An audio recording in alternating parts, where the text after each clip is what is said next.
क्या आप जानते हैं, पूरे 14 साल के वनवास में लक्ष्मण ने एक सेकंड भी नींद नहीं ली।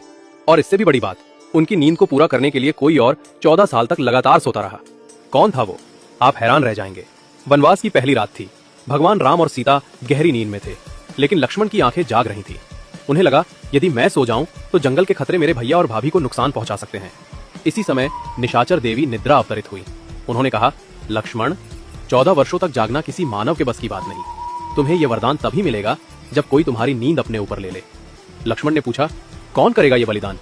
निद्रा मुस्कुराई, तुम शेषनाग के अवतार हो और तुम्हारी पत्नी उर्मिला लक्ष्मी का स्वरूप, वो ही तुम्हारे हिस्से की नींद सो सकती है।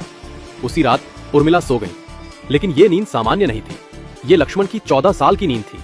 वे सोती रही और लक्ष्मण रात दर रात राम और सीता की रक्षा करते रहे। वनवास खत्म होने के बाद जब लक्ष्मण अयोध्या लौटे और उर्मिला को देखा, उनकी आंखें भर आई। उर्मिला ने आंखें खोली और 14 साल बाद पहली बार मुस्कुराई। लक्ष्मण ने कहा, तुम्हारे इस त्याग के बिना मैं इस धर्म को निभा ही नहीं पाता। लोग राम सीता के प्रेम को याद रखते हैं, लेकिन बहुत कम लोग जानते हैं कि अयोध्या की सबसे महान प्रेम कहानी लक्ष्मण और उर्मिला की है, जहां एक ने 14 साल तक नींद त्याग दी और दूसरी ने 14 साल सिर्फ अपने पति के धर्म का साथ देने के लिए सोती रहीं। ये कहानी हमें सिखाती है, सच्चा त्याग बिना शोर के किया जाता है। जय श्री राम।